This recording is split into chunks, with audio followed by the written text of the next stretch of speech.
Welcome to our IDEA Social Innovation Lab webinar series. Today we have the second of three sessions on the Accessible Standards Canada Standard on Employment and the implementation guidance that goes along with that standard. So our first session was on introducing the standard, and this one is about the implementation of the standard and practical guidance for parties within the workplace. For our session, we do have captions available, and we also have French interpretation, so please use those if you need. The session will also be recorded and posted online at our IDEA website, and we'll also be sharing slides there as well. For today, our speakers, we have a few of them, will share a short presentation on the standard and practical guidance, and then from there we'll get into a discussion about that guidance. If you do have any questions, please, as always, use the Q&A function, and hopefully we'll be able to get to your questions. If we don't have enough time, please send us an email with those questions too, because we'll try to get to the speakers so that you can have your questions answered at some point, if not during our 1 hour session today. But without further ado, we have three speakers today. Our first speaker is Rebecca Gewertz. Dr. Gewertz is an associate professor of rehab sciences at McMaster and one of the co-leads of IDEA. We also have Matt Freeman, assistant clinical professor at McMaster University. And we have Dr. Mahario Sukai, who chaired the technical committee for the employment standard. So I will turn it to you, Rebecca. Thank you so much. So hopefully everybody can hear me and my volume's okay. So today we're going to be talking about um, employment accessibility, a practical guide for workplace parties, which is an implementation guide for the new ASC standards in employment. And this is an implementation guide that's being developed through Inclusive Design for Employment Access, the IDEA initiative. So I'll introduce everybody involved in this process, perhaps as the starting point in the next slide. So our implementation guide team, we have a fantastic and diverse team that's made up of people with lived experience of disability, researchers, consultants, but also important to indicate that we have people who were part of the technical committee for the employment standard development, including the chair, Mahario Sukai, and I believe vice chair, Andy Livingston, as well as members of the committee, Emil Tampa. Also on our implementation guide development team includes Andrew Dixon, who's a research associate with IDEA, Dilsham Fernando, also a research associate with IDEA, Peter Field, an accessibility and inclusion consultant, Matt Freeman, who's an assistant clinical professor at McMaster University, myself, who I'm the director of IDEA, but also associate professor at McMaster, and as mentioned, Andy Livingston, Mahario Sukai, and Emil Tampa. Andy Livingston is Chief Executive Officer of Dexterity Consulting.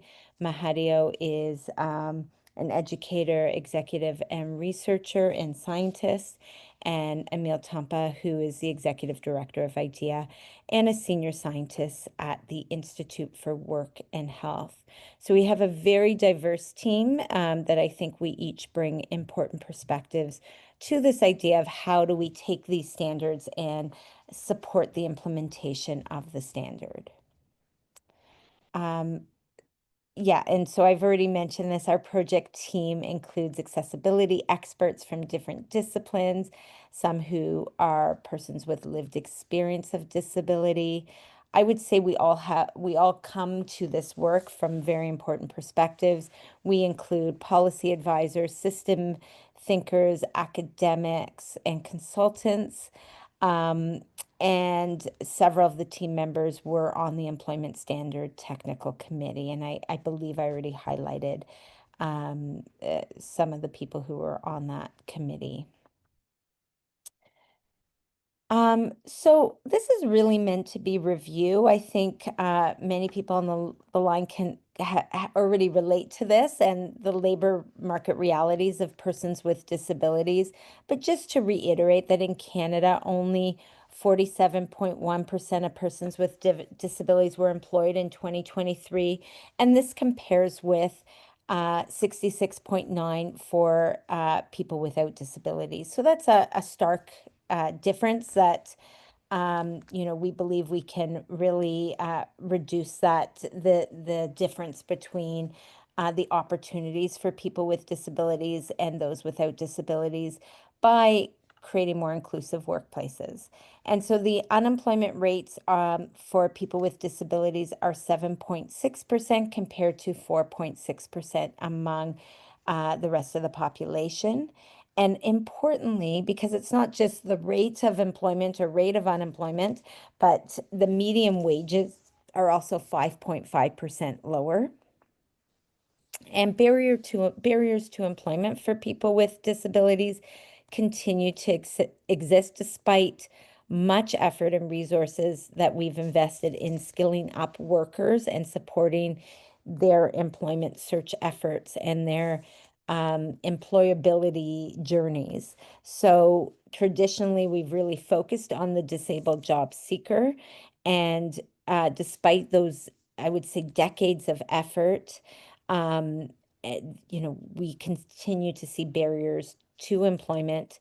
And certainly within IDEA, our focus is really on how can we create more inclusive workplaces? And I think these standards really speak to those efforts. So what is really needed is to help employers build their capacity to be inclusive of the diversity of talent in the labor market. And so this is sometimes described as disability confidence. So that's really why we're doing this. And now a little bit about the employment standards themselves. I believe the initial version was released in late 2024, I believe in December 2024. And a revised version has been released this week by Accessibility Standards Canada and is available for access through the link on the slide here. And the standard is really about envisioning a work environment that is accessible, inclusive, barrier-free, and discrimination-free for all workers, including persons with disabilities.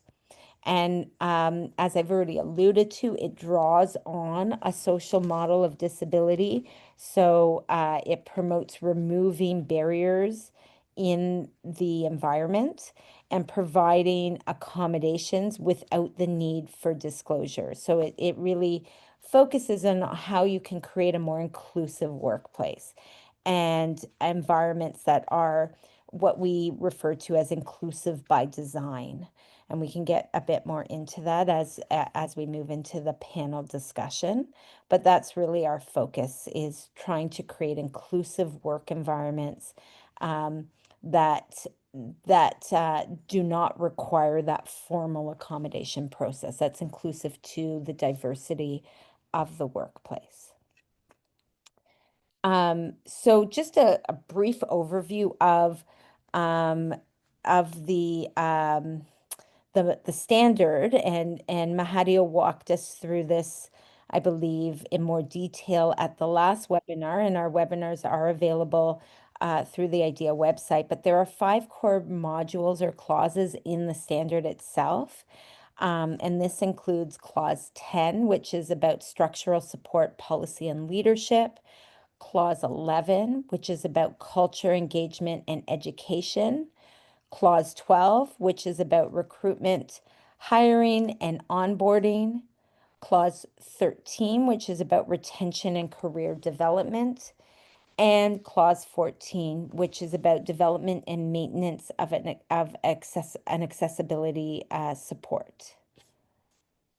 So going to the next slide, just tackling, and what I'll say about that is that when we're developing the implementation guide, we're really trying to map to the standards and the clauses with it, the modules within the standards. So why do we think we need an implementation guide? In general, standards describe what's required and what an organization needs to have in place to meet expectations. And in this case, we just the standard, the employment standard that's been released, describes what an employer needs to do to be an inclusive employer. And it provides advice on the process to, our implementation guidance provides advice on the process to achieve the requirements of a standard. So you might have a standard, but an employer who's really focused on running their business may not know how to adapt to meet the standard and how to change the way to make changes in their organization consistent with the standard. So a distinction is sometimes described as the what. The standard is the what versus how, which is the implementation guidance. And employers who really want to meet the standard might need some support in how to do so. So implementing a standard without implementation guidance could be possible, but can be challenging, especially given the complexity of accessibility in the workplace and the need to contextualize it. So the guide we are developing is being designed really to support the implementation of the Accessibility Standards Canada Employment Standard in different contexts, in diverse workplaces.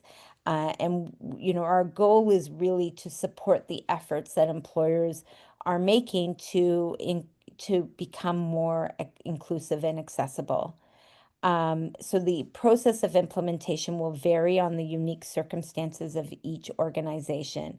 And we're writing the implementation guide to meet the needs of diverse workplaces.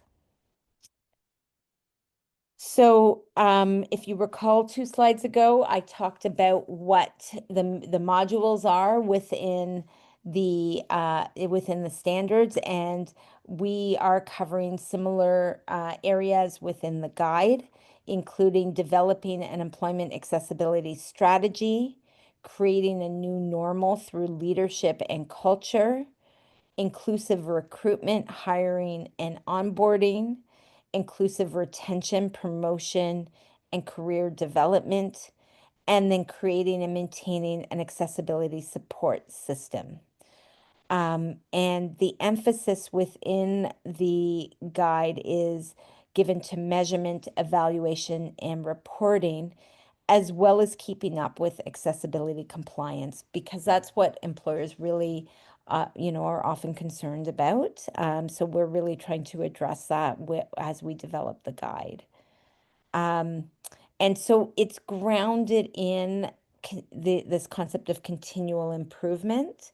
And that's a centerpiece of the approach within the guidance document. It's focused on systems change through continual improvement.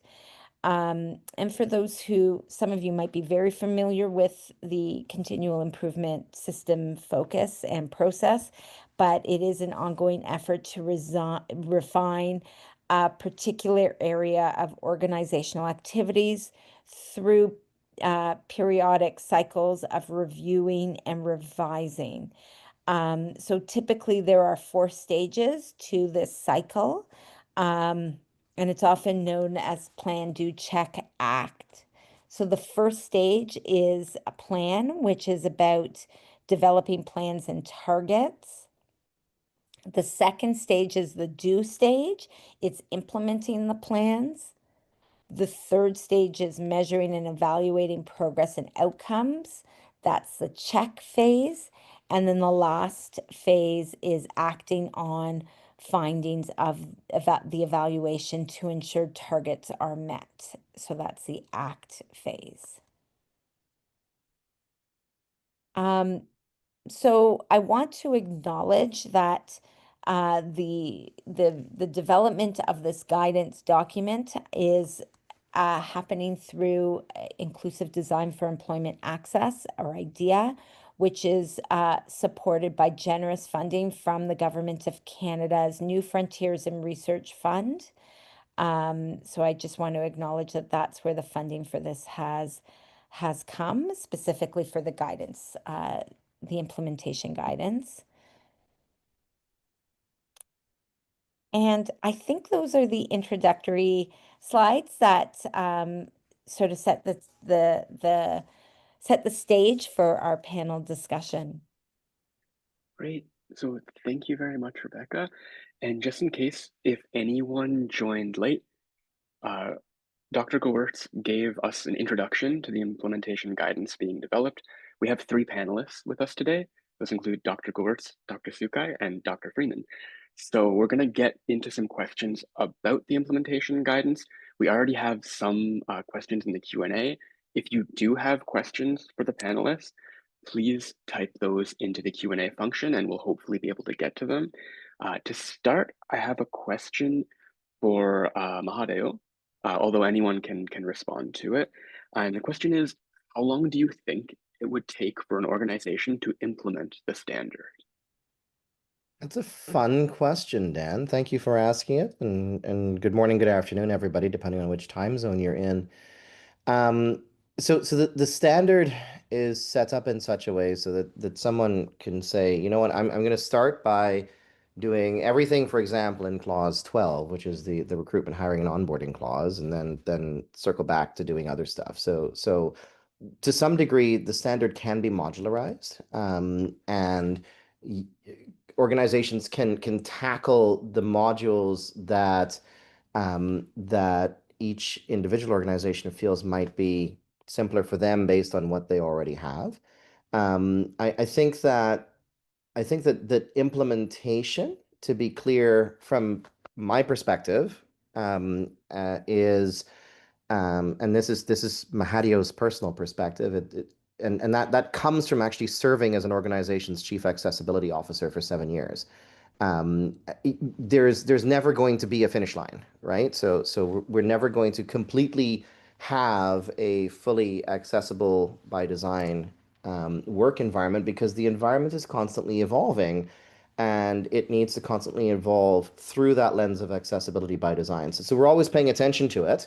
And so it never finishes, right? That said, I think to go through everything in the standard with commitment and intention, it will depend a lot on the size of the company. It will depend a lot on the resources that are put behind it, right? Um, if there's one person doing this off the side of their desk, it's going to take years. If somebody actually says, I'm going to make a commitment to reviewing everything that we currently do and everything that we currently practice, and look at that against the standard, it could actually take a lot less time, right? Depending on the size of the operation. So it's a it, it some folks might write in the Q&A that that's a carefully worded non-answer. Right? But I actually think that what I'm saying to you is it very much depends on your context and very much depends on how much intentionality and effort you wish to put into it upfront.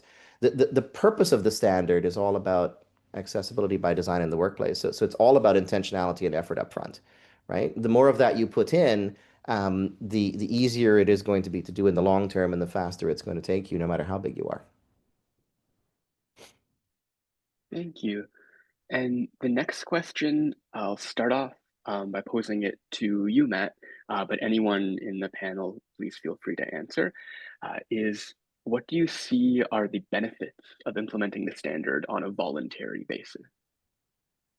The benefit of implementing the standard on a non-voluntary basis is that your your if your goal is to be an inclusive organization, then you're really moving forward toward that target, and you're doing so and working towards an inclusive environment that really doesn't is could be at the forefront of hiring people with disabilities, and will have standards and practices that will allow you to be a leader in the field. And these are often what a leader is someone who can take voluntary standards and adopt them within their organization without having to be compelled to do so.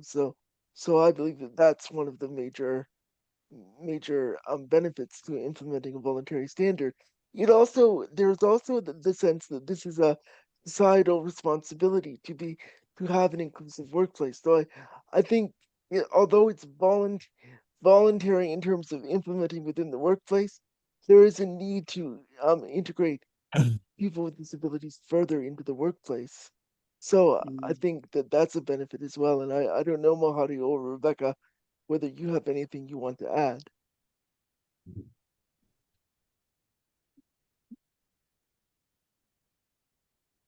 Yeah, maybe I will add that I think um this is a bit of a journey, I would say, is important to highlight.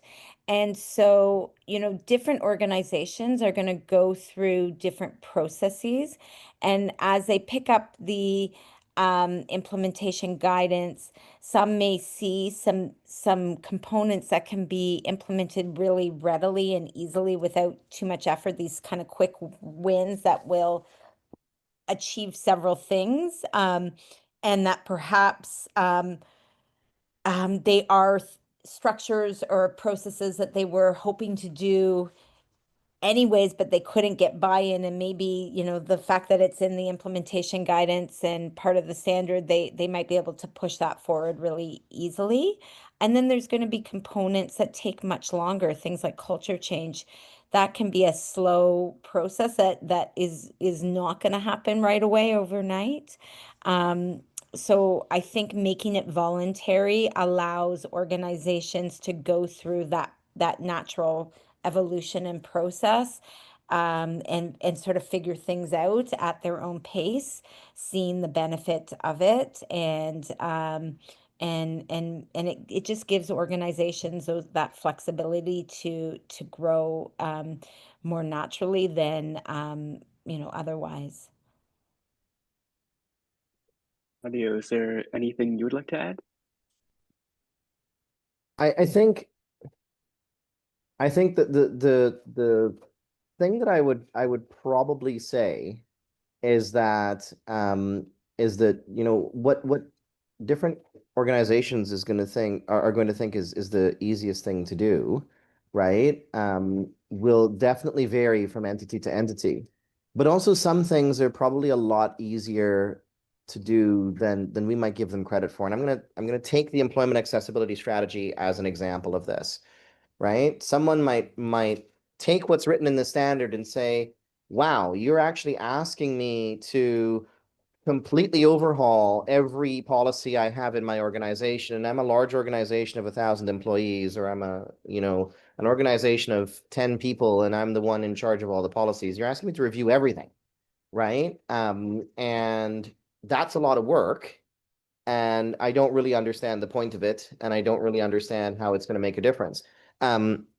Except that, you think about policies, and we write a policy, and every so often the policy gets reviewed, and the policy is reviewed on a cyclical basis for the most part, and that's usually an intentional process. Somebody somewhere, especially in large organizations, has a list of policies that has to be reviewed in a given month, right? And so when that review goes on, then embedding accessibility into the review to make sure that accessibility and inclusion of all workers, not just workers with disabilities, are embedded within the policy, becomes part of the thought process, right? So it's not just I'm going to read this for grammar and punctuation, and I'm going to read this to make sure it still applies. I'm going to read this and actually think to myself, how might this impact a worker with a disability? And what do I need to do to change the language in here, right? And I think I come back to something that I said 2 weeks ago. which is that we in writing the standard, we asked people to engage in a mindset change and get away from a reactive accessibility by accommodation process to a proactive accessibility by design process. And there's a couple of questions in the chat about who's been consulted in the writing of things. And and and I've also been asked on a bunch of panels, are there good examples of people who do accessibility well? And I always say to folks who ask me that question that I'm interpreting it in terms of, are there good examples of folks who do accessibility by design well, right? And the answer to the first question is lots of companies, if you think about it through duty to accommodate. And the answer to the second question is many fewer folks, because that mindset switch hasn't actually happened as yet. And so what I would really say is that the implementation guide gets at what does it take to have that mindset switch happen, right? Which is less of an HR question than you might think it is, and more of an understanding of the intent behind how the standard was constructed, and what are the practicalities of doing it. And you know, I come back to that notion that the standard does look overwhelming, right? But with that perspective, it's a lot easier than folks might give it credit for. I think it's especially meaningful, the comment you made earlier in relation to the standard potentially looking overwhelming, that organizations can choose to start in one maybe clause or one component, the areas that make the most sense for them to begin in, and then kind of grow from there.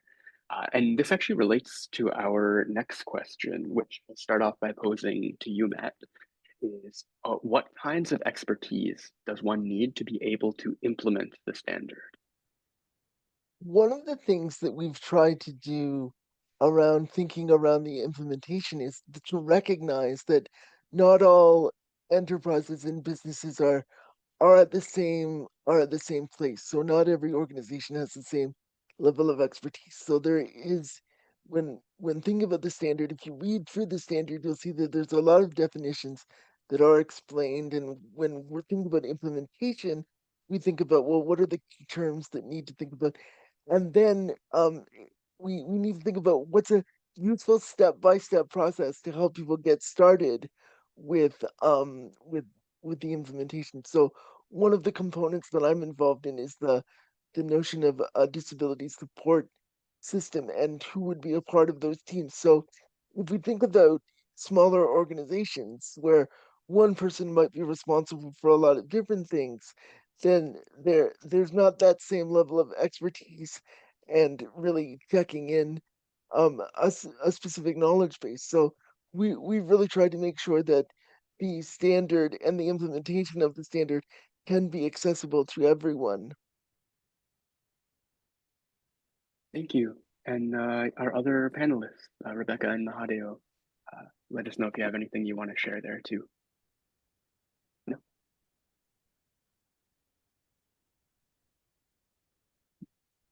Okay, so our next question is a big one, actually.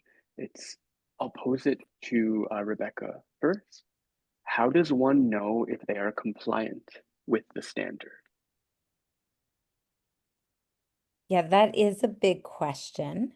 And I think the idea with continual improvement is that organizations can engage in a series of periodic cycles to check on their work. And, you know, I don't think that you know, an organization's going to be able to, you know, the first question, I do think this relates to that first question of how long it will take. And I think the goal here is that organizations take steps towards becoming more inclusive and more disability confident. That's the goal here. And you know, they might want to set some priorities about what is most impactful, and that might start with some of the statements in the standard that focus on shall or Mahario, maybe you can talk a little bit about the various statements because some are shall, some are must. There's different wording, so that might give you a clue on what the developers of the standard thought were the priorities. But as an organization, you might be able to set some priorities, and those priorities might be a combination of what is consistent with their existing strategic directions, what is going to be easier to implement, faster to implement, what you might call low-hanging fruit, to be able to quickly implement some areas that can quickly become accessible. And then you would engage in a series of PDCAs to evaluate whether you're achieving it. So that's one way that's built into the process of continual improvement that organizations might see steps towards becoming more and more accessible over time, more and more inclusive over time. That's probably what I would highlight. It's Mahadio. I can go next if you like. So first of all, shall, should, may. So there's a hierarchy to requirements clauses that we were taught on day one. It was sort of Standards Development 101 as part of our orientation in March of 2021. And the project manager for the employment standard is actually in the audience, Quinn Redekop. And Quinn really did a very good job of providing this level of education to a technical committee that not everyone on that committee had actually worked with standards like a national standard of Canada, which is what this thing is.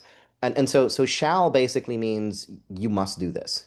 Should means it's strongly recommended that you do this, but we understand that there are circumstances in which this may actually not be practical for you.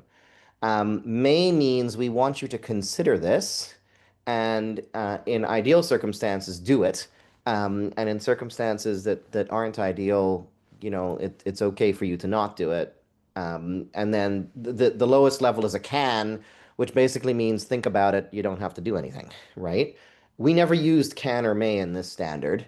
And Andy's here as well, and I didn't fully vet the list to see if anyone other than Andy or Emil or myself are here from the technical committee, and so I would invite any technical committee members or even Quinn to say this.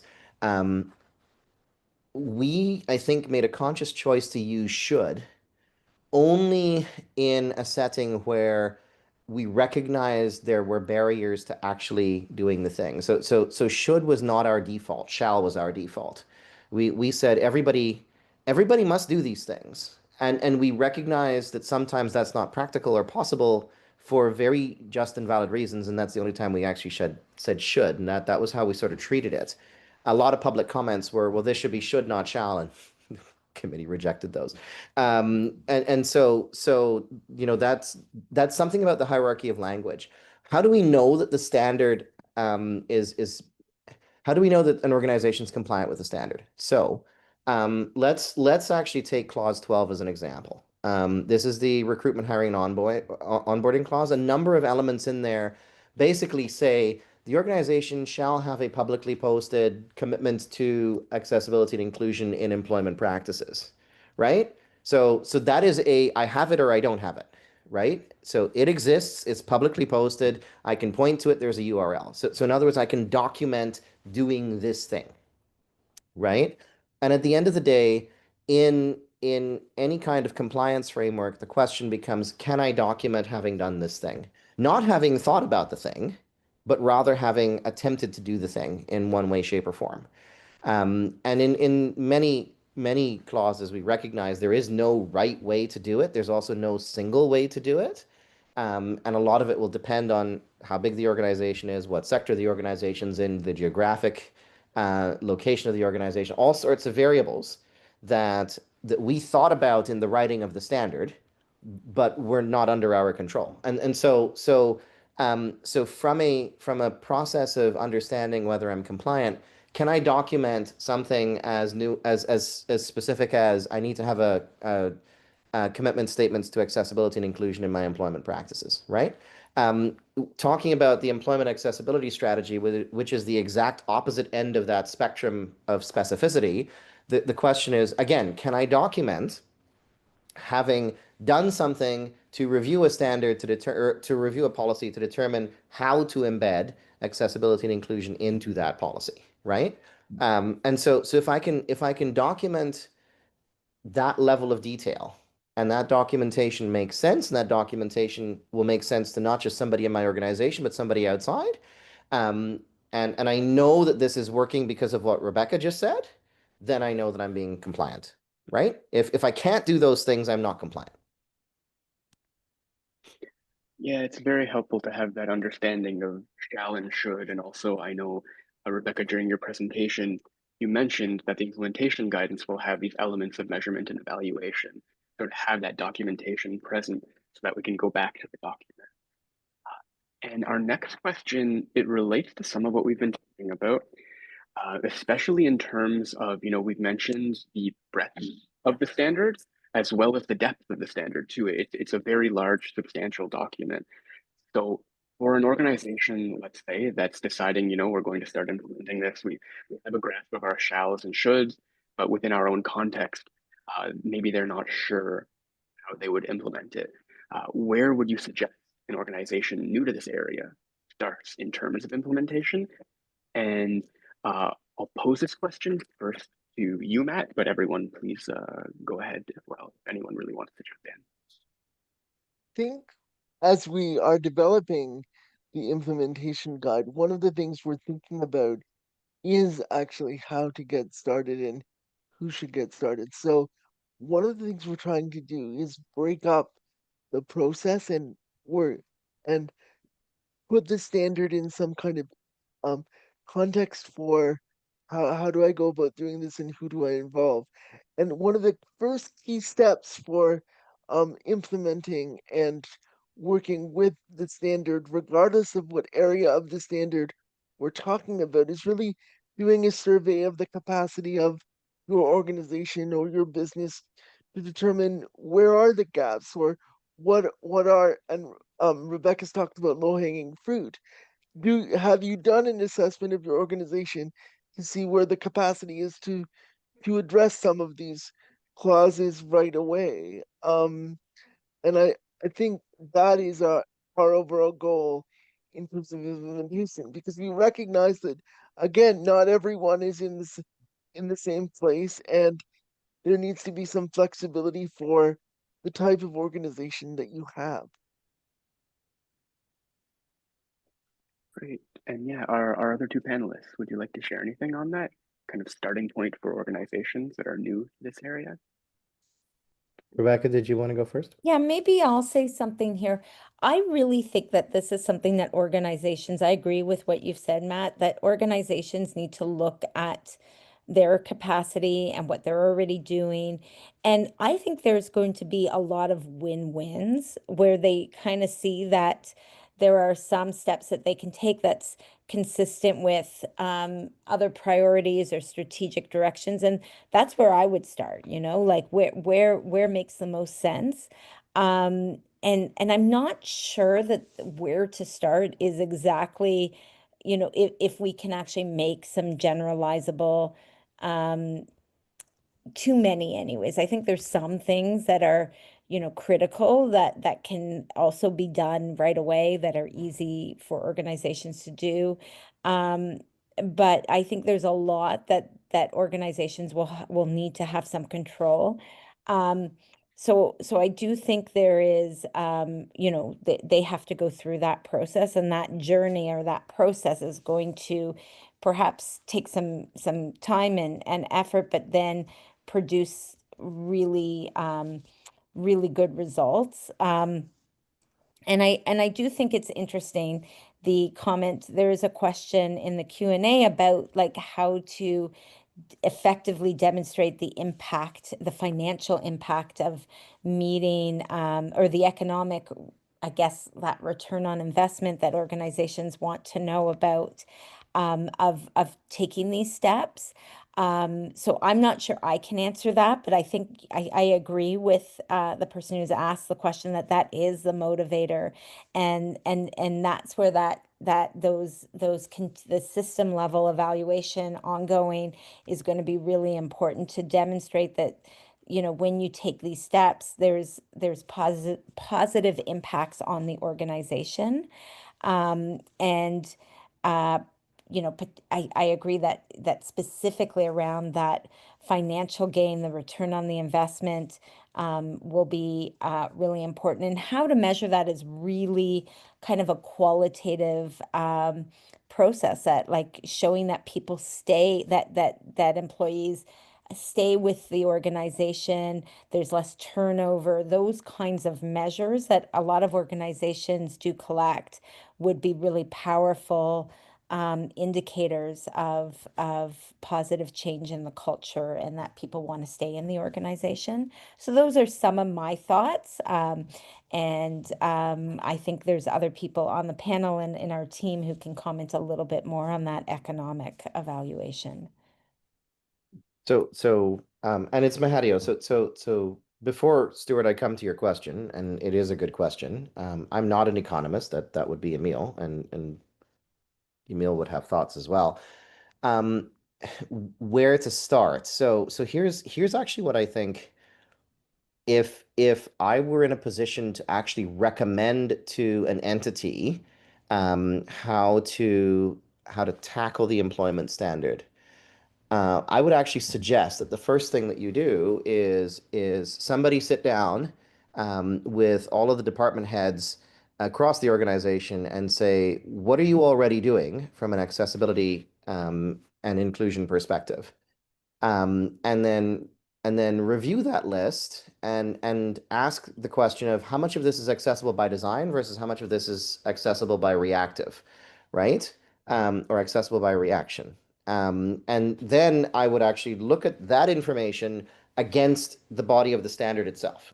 So the standard, the technical committee expended a fair degree of effort in providing in clauses 6, 15, 16, 17, 18, and 19 of the standard, um, and also interspersed throughout the requirements clauses as well, and it's in the definitions. We spent a lot of effort to provide a context to the accessible by design philosophy that you're going to miss if all you do is read the requirements clauses, right? And so there's a lot of extra words in the standard that don't include requirements, but those extra words actually make a difference because they explain the philosophy that we had in developing that standard in the first place. And that's an important read because if you go through stuff and you say, well, I have an accommodation policy, therefore I have an employment accessibility policy, that's actually an incorrect interpretation of how the standard is intended to go.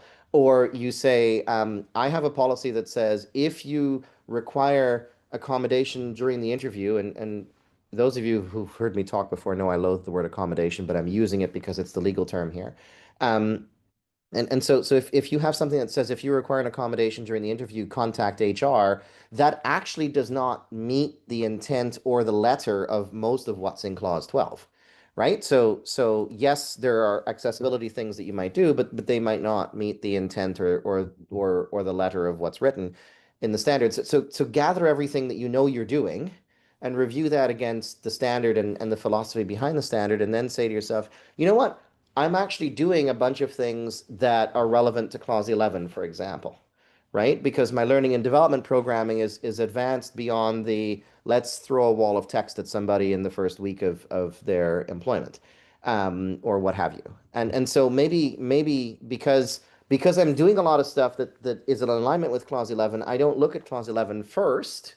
But you know what? I'm not doing a lot of stuff that actually aligns with clause 12, and a lot of these things seem relatively easy, so maybe that's my first go-to. Or I'm not doing a lot of things that align with clause 13, but these things seem relatively easy, so that's my first go-to. So I think in order to answer the question, because there isn't one answer to the question, I think in order to answer the question, think about what you do and think about how much of what you do already aligns with the standard, because you might actually be surprised pleasantly at how much that actually is, right? And I am aware of entities that have actually done that and have come away pleasantly surprised with how much of what they already do actually is in alignment with the standard.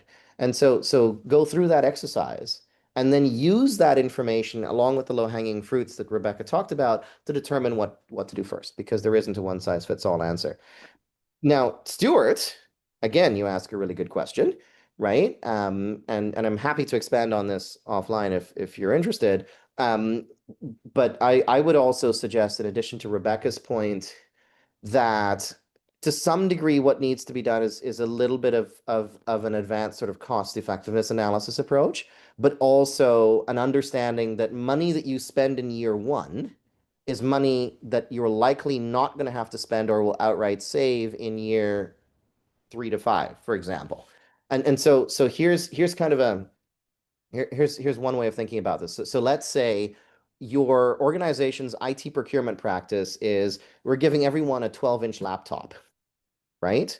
And nothing else. Everyone gets a 12-inch laptop. And that leads to X number of accessibility requests of folks asking for larger screens and larger computers and different performance management, like different performance of their laptop, blah, blah, blah, blah, blah. All of those X numbers of requests involve time away by the worker to go get the documentation, to give them the large screen and whatever, and involve HR processing time, and involve IT's processing time, and involve dealing with paperwork that the organization has. And I'm thinking about a large company when I'm talking about this, right?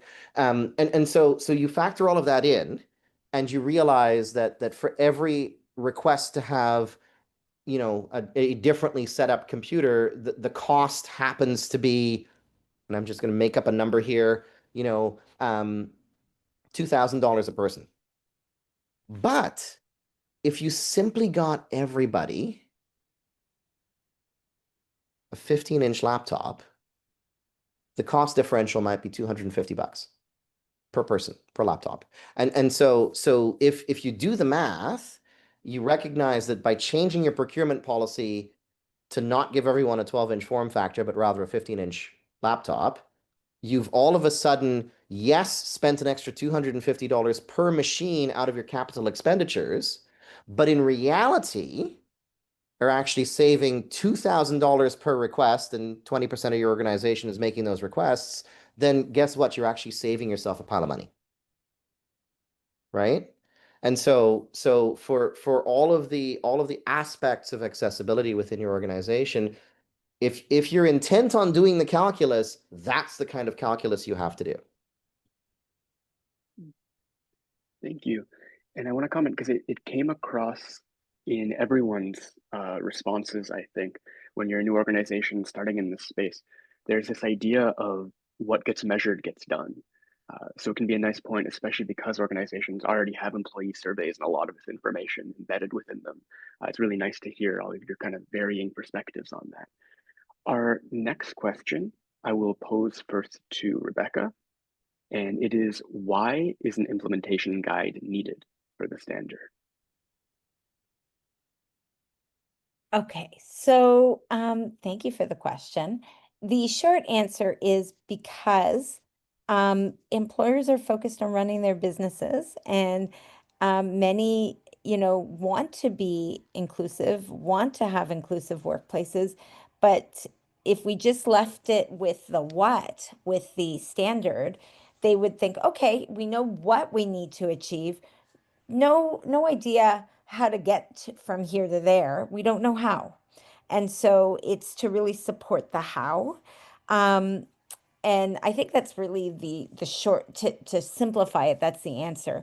Now, somebody rightfully posted a question in the chat about really highlighting that a document, guidelines or guidance document in and of itself may not be enough for, likely isn't enough for many employers, and that there's more work that needs to be done, whether it's training or consultation, and so forth. And certainly that's true, but the guidance document at least gives us some attempt at the how in a broad way, and then more work certainly to support these guidance. The guidance document will be needed for sure. And our other panelists, would you like to comment on why an implementation guide is needed? Hold Matt? on what Rebecca has said, sorry. I just wanted to point out that one of the comments in the chat is that policies are often at a high level and it's not, there are concepts that aren't necessarily applicable to or understood. And I think that's what we're trying to address with the implementation guide is to help people get from the goals of the standard and the glossary of terms that are in the references and try and build out some of and make it practical for all kinds of businesses. So I mean we recognize that that's necessary to do. I would also say that um it's important to remember that the policy itself, in order to achieve these, and we've talked about it across the panel, that this takes time and is part of a process of understanding what your organization is and what your capacity is to address some of these issues and your base of knowledge. And understanding that process, I think, is really important moving forward. So it helps to address how to implement and also it also helps organizations understand what some of their gaps are. So it isn't necessarily about implementing the policies within the standard only. It's about giving organizations the tools to analyze themselves and address what needs to be done in order to fulfill the standards within or with in order to fulfill the clauses within the standard. Thank you. Mahadia, would you like to add anything? I would. Um, so I think there's actually a much more basic answer than what both Rebecca and Matt have offered. And both of your answers are actually really good. And absolutely, in my perspective, correct as someone who had a hand in penning this thing. Um, but I think there's a much more basic answer. It's there is a desire and an appetite for an implementation guide. That's why one is necessary, right? So the first question that anybody who's read the standard with an open mind is going to say is, this is great. How do we do it? Somebody's going to answer that question, right? And this group chose to do that. So that's I think that's a basic sort of fundamental philosophy behind why is an implementation standard required. It's because people want one, right? I think even beyond that, the other extreme of folks who will read the standard are those who come at accessibility in the workplace very much from that embedded medical model of we need documentation, people need to tell us what they need, and if they don't tell us what they need, we don't know what to do. And so it's easier to do nothing until we're asked a question, and then we've got to evaluate it before we can figure out what we're going to do. And so those folks who read the standard feel very uncomfortable because we're inviting them to think differently, and that's actually quite hard, right? And for those folks, an implementation guide is one way of sort of I'm going to use the term assuage the fundamental fear that this is such a large sea change from the way things are. And I'm capitalizing as I say that the W, the T, and the A. So the way capital W, the T capital, the things capital T, and the R capital A. Thank you. And so I'm just thinking about time as well. We likely only have enough time for one more question, possibly two. In the Q&A, we won't get to everyone's questions, but several of the questions mention, the experience perhaps of HR professionals or people in the federal government. And so our next question kind of combines a lot of that. And I'll start with you, Mahadeo, is who is the actual target audience for the implementation guidance? The answer to that question is anybody who actually works on accessibility in the workplace, because at some level, you know what, again, having served as a chief accessibility officer, my job as a chief accessibility officer was to ensure that the role of the chief accessibility officer became rather more ceremonial than functional, right? Because at the end of the day, every department head plays a role, every worker plays a role in making sure that the workplace is accessible by design. And so anybody who has an active role to play in doing something, whether it's procurement specialist or IT specialist or HR specialist or the external recruiter, the internal recruiter, the person who's observing paperwork, the finance special, the marketing communications people who do all the organizational comms, everyone who plays a role in contributing to an accessible by design workplace gets to gets to be the target audience for the implementation guide. Because everyone who plays a role in the accessible by design workplace is the target audience of the standard, right? Practically, a lot of folks, because of how accessibility and disability are sort of navigated in especially large organizations, practically the answer is going to be somebody's head of HR.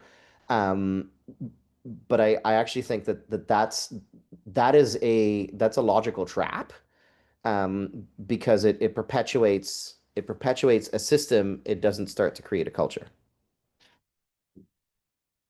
Thank you. And to our other two panelists, do you have any comments on target audience, as well if there's just any last kind of comments on the standard and the implementation guidance you'd like to share? I don't have anything to add about the target audience. I think Mahadio covered that. I also agree that Mario has covered it well. Great. Well, we did have one other question that I want to make sure we turn to, which is, so at the beginning of our session today, Rebecca, you mentioned that this past week, um, uh, 4 components of the standard were just published, and people are asking about the publication of the implementation guidance. Yeah. So is there like a timeline, or is there an idea of when that information, that more specific implementation focused information, might be shared? I have actually forgotten our goal date. But it isn't published yet. And when it is published, I think it's going to be in June. I just can't remember the exact planned date. When it is published, it will be available on the IDEA website. What I can't remember, I think the June date was actually for a draft because, as people have pointed out, it does need to be reviewed and vetted and workshopped and so forth. So we are going to go through that process.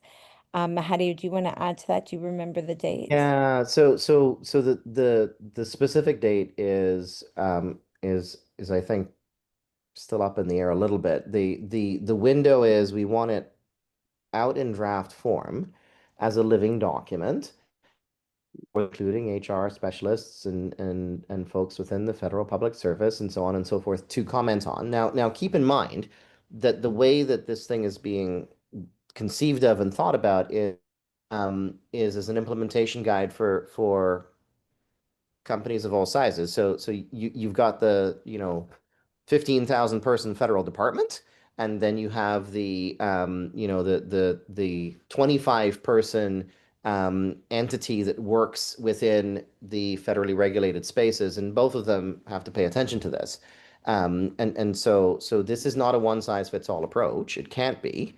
And so the intent is to put that draft out there in English and in French, for community engagement with it, right? So as a living document, and so that's actually why the implementation guide writing committee isn't a committee of 25 people, including representatives from Scotia and representatives from ESDC and representatives from whoever, right? It's a small group of folks who have living and professional experience in developing this thing.